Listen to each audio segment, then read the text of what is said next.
In continued efforts to understand the industry in which we function, its needs and requirements, and the changes driving product development and innovation daily, the BBA is kicking off a series of face-to-face roundtable events with a panel discussion around innovation and leadership, the evolving responsibility of test and certification data within the construction innovation roadmap.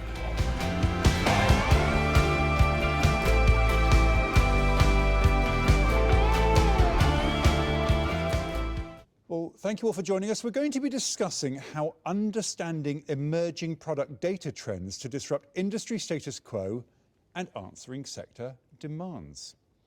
Now, to kick off this topic, I'm going to turn first to Jonathan Williams. You are the CEO of the software data specialist Zerini, which creates specialist software leveraging, as you put it, the company's data alongside the vast amounts of data available on the web.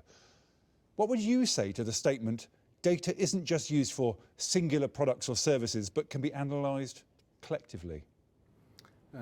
Yeah, indeed. I think one of the biggest drivers of data and upsetting the data status quo, especially in construction and engineering, is digital twins.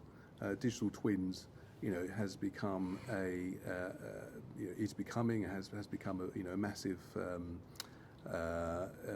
A massive thing in construction that allows us to, take an asset, physical assets, and model that digitally, model that in many different ways, many different dimensions across the whole life cycle, and from inception and design, conception, through to build and operate.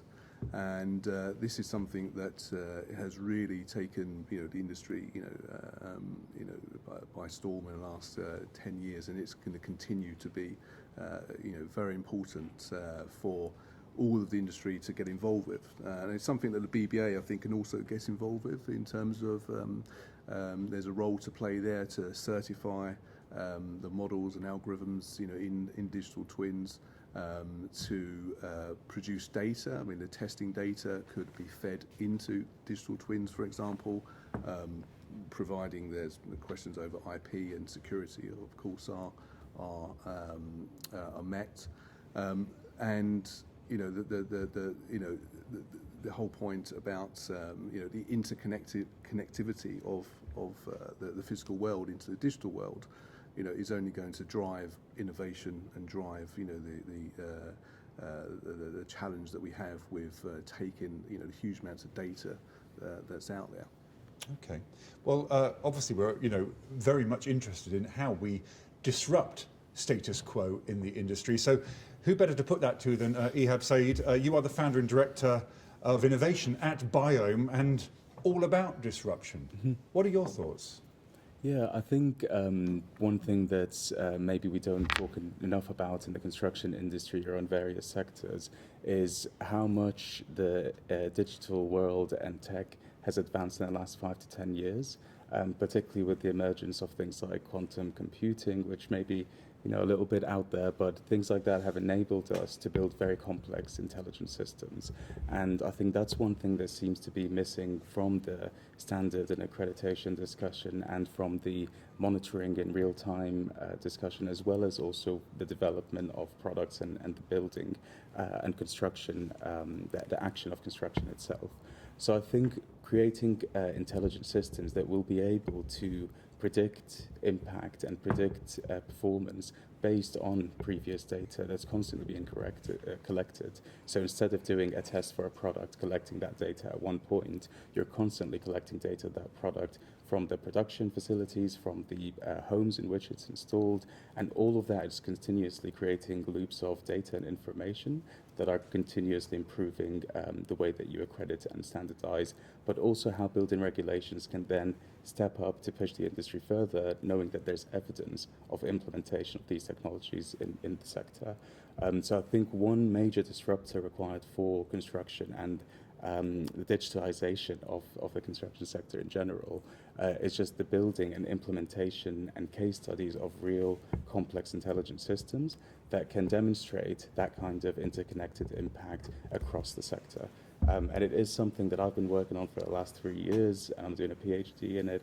So there's going to be a lot of really exciting work coming up in the next few years from other researchers and industry players as well in this field. Okay, someone else at the cutting edge. John Leake from SciTech.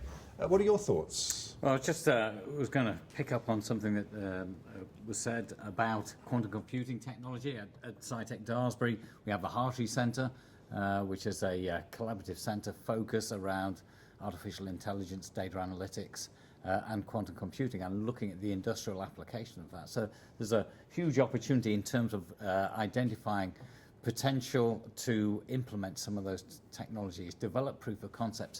Again, it's all about understanding what is the art of the possible through that and applying it into industry challenges that might be particularly relevant for the construction sector. I think the second thought I had about kind of emerging technologies is thinking a lot about what's happening in the world of headsets. You know, internet-connected headsets is allowing experts to actually evaluate, verify, validate some of the installation, for example, of particular technologies. And it doesn't have to be in terms of Oculus headsets or Microsoft headsets. Actually, our mobile phones now actually are connected devices that can be doing a lot of that through secure, authenticated platforms. And a lot of that technology is already out there. One of the companies that is in our close network is doing that into the insurance sector and essentially using that to help add capability for what are often, very expensive and few and far between loss adjusters, and actually enabling them to do that remotely with people actually on the site, who actually, in the cases of those insurance claims, could even be the claimants themselves, who are actually capturing that data and providing that centrally to someone then who can evaluate it, validate it, authenticate in terms of what the particular claim is. So there's a lot of technology out there that could be used on the site in terms of actually providing some of that verification and validation of some of the work that is taking place there. Okay, well, let me bring in Lee Lamley, Technical Director at Weber. Now, of course, part of your role was the project delivery of the British Gypsum White Book. So I wonder, how are sector demands addressed by your understanding of this emerging product data trends? I tried to forget the development of the British Gypsum White Book back in the day, but as you raised it, it was actually, we used a lot of digital in that from where we were previously. So historically, construction, we know we like paper. We've always liked the feel of paper. And to move that into a digital format was quite a challenge, which obviously was done. I suppose in terms of blockers, we need to also start thinking about how do we attract young talent that wants to come into this industry, into construction. I think, I've obviously got a couple of young children, and would they look at construction as in today? And I probably think they probably wouldn't. They see construction as it is when they walk past a building site, people there on site, getting it's cold and it's wet, so that side of it as well. The other thing we need to start thinking about is procurement as well. So we are quite traditional. We've talked a lot around traditional way we build, but we've also got the traditional of how we procure projects and procure buildings. So we have as you know, we've got a scheme. We're bringing a quantity surveyor in.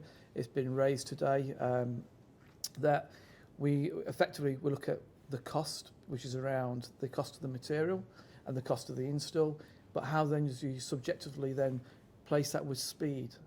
And then you've got the risk that comes into it as well. So he's trying to balance all that.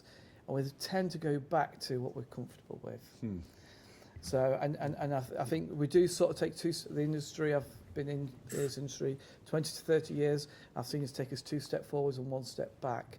Is pretty much what we've done time and time again. It'd be nice if we go 2 steps forward and then another 2 steps forward. Would be a good development if we could start to get there. Going back to what we're always comfortable with, let me ask Neil Gibbons to address that. You are lead fire safety consultant at Cross UK. What are your thoughts? I'm as excited as anybody about the opportunity for technology to make us safer from fire. I think we've had huge steps forward in my lifetime. We've seen fire deaths drop dramatically because of smoke detectors. Fairly simple technology now, but really, really effective. But where we're going next with all the issues that you're talking about here, about AI, we're talking about builders and occupiers of houses that really need to trust this and understand it. And I think that's the next challenge. They need to be able to turn to trusted brands to be assured that what's been put into their buildings, what they're using to make their buildings, is actually going to do what it says on the tin. Right. Anyone else want to come back on that? Ehab, yes. I would like to actually just address that point. I think looking at nature can show us incredible examples of complexity masked with beautiful simplicity. I think if you look at some of the most complex biological systems, they're incredibly complex, and we would need incredible computing properties, capabilities to just understand them and model them.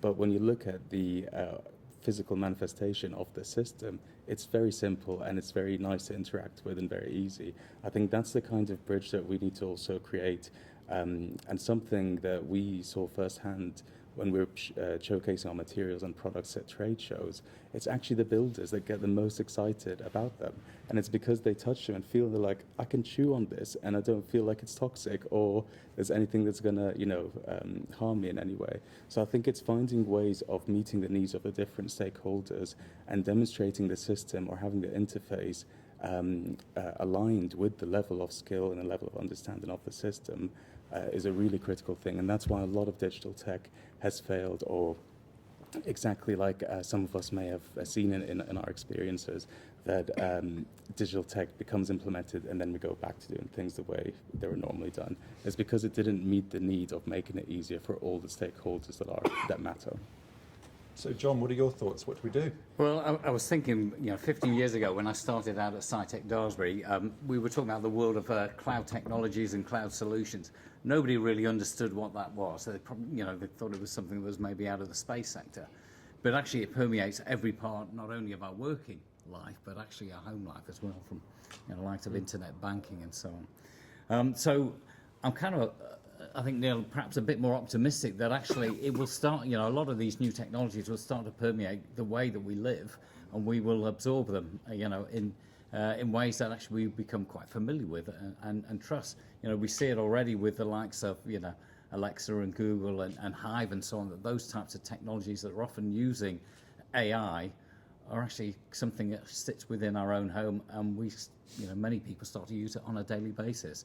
So I think it will come. It will take time. As I say, with cloud technologies, it probably took a good 10 or 15 years.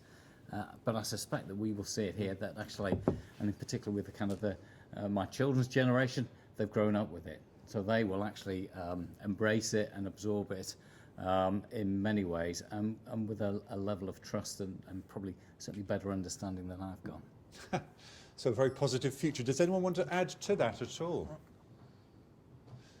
In which case, thank you so much for your time. We really, really appreciate your time here today. Thank you.